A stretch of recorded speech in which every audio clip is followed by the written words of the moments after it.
Pernah kepikiran nggak, waktu Anda ketik sesuatu di Google terus tekan Enter, apa sih yang sebenarnya terjadi di balik layar? Nah, kali ini kita akan bongkar misteri itu.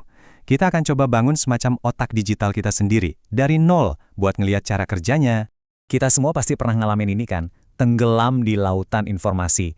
Nyari satu file atau satu info spesifik tuh rasanya kayak nyari jarum di tumpukan jerami. Nah, ini tantangan utamanya. Gimana caranya kita menaklukkan tumpukan jerami digital yang makin hari makin besar ini? Oke, ini dia peta perjalanan kita buat hari ini. Kita mulai dari masalah si tumpukan jerami dulu. Terus, kita ajarin sistem kita soal bahasa. Lalu kita bangun otak atau indeks utamanya. Habis itu, kita lihat dia beraksi. Dan terakhir, kita cari tahu gimana indeks ini bisa ngasih kita wawasan. Yuk, kita mulai. Jadi ya, ini dia masalah intinya. Dengan meledaknya informasi digital, cara lama, yaitu nyari kata per kata di setiap file satu-satu, itu udah nggak mungkin lagi. Terlalu lambat, nggak efisien. Jelas, harus ada cara yang lebih pintar. Gini deh, coba bayangin. Anda harus baca setiap buku di Perpustakaan Nasional cuma buat nemuin satu kalimat. Mustahil kan? Nah, itulah kenapa kita butuh sistem yang jauh lebih cerdas daripada sekedar pencarian teks biasa. Jadi, gimana kita mulainya? Nah, ini yang mungkin agak mengejutkan. Langkah pertamanya justru bukan ngajarin sistemnya apa yang harus dicari, tapi apa yang harus diabaikan. Justru ini kunci efisiensinya. Konsep ini namanya stop list atau daftar kata buangan. Anggap aja ini kayak kita nyaring kata-kata umum yang nggak penting-penting banget. Kata-kata kayak yang, atau, dengan, adalah. Dengan begitu, sistemnya bisa fokus ke kata kunci yang benar-benar punya makna. Nah, lihat ini. Ini contoh daftar kata buangan yang beneran dipakai. Kata-kata kayak agar, supaya, karena, walaupun, semua ini disaring, dibuang. Dengan mengabaikan semua noise atau kebisingan ini, sistemnya jadi bisa fokus ke sinyal yang penting dan kerjanya jadi jauh lebih cepat. Oke, sekarang kita masuk ke jantung dari cara kerja mesin pencari, proses pengindeksan. Disinilah sulapnya terjadi. Proses yang mengubah data yang tadinya berantakan jadi sesuatu yang teratur.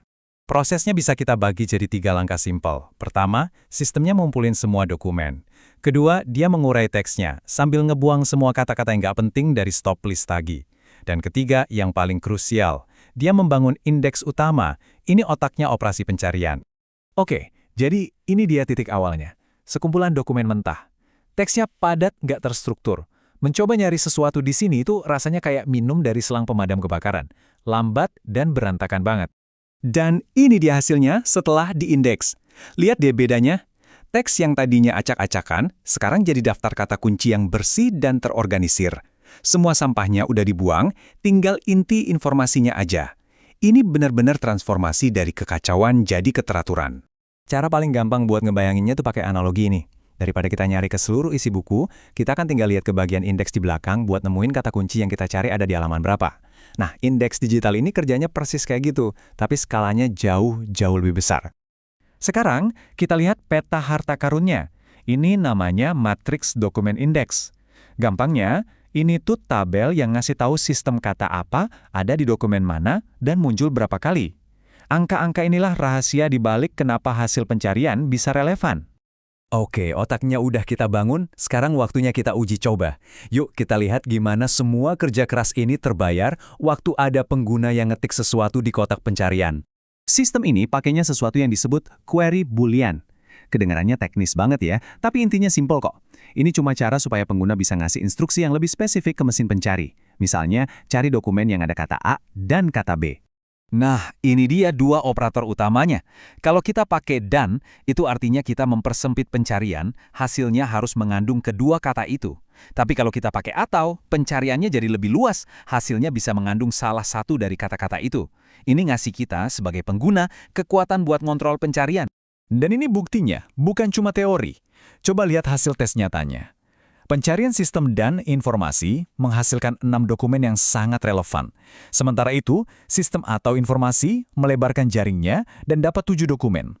Otak digital kita bekerja persis seperti yang diharapkan. Keren kan? Jadi, kenapa semua ini penting? Soalnya, prinsip-prinsip dasar yang kita lihat di proyek skala kecil ini, itu adalah fondasi yang sama persis yang dipakai sama mesin-mesin pencari raksasa yang kita gunakan setiap hari. Pada akhirnya, kesimpulannya sederhana tapi sangat kuat. Metode pengindeksan ini beneran ampuh. Ini adalah cara yang sudah terbukti untuk menaklukkan tumpukan jerami digital dan menemukan jarum informasi yang kita butuhkan dengan cepat. Oke, jadi apa aja yang perlu kita ingat dari semua ini?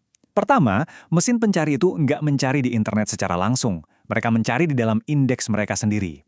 Kedua, kunci kecepatannya adalah dengan mengabaikan kata-kata yang nggak penting. Ketiga, pengindeksan itu adalah proses ajaib yang mengubah kekacauan jadi keteraturan.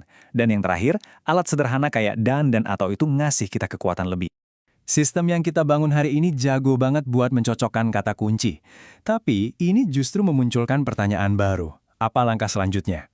Gimana caranya mesin pencari berevolusi dari yang cuma sekedar nemuin kata, sampai bisa benar-benar memahami makna di baliknya? Nah, itu pertanyaan buat lain waktu. Terima kasih sudah menyimak kupasan kali ini.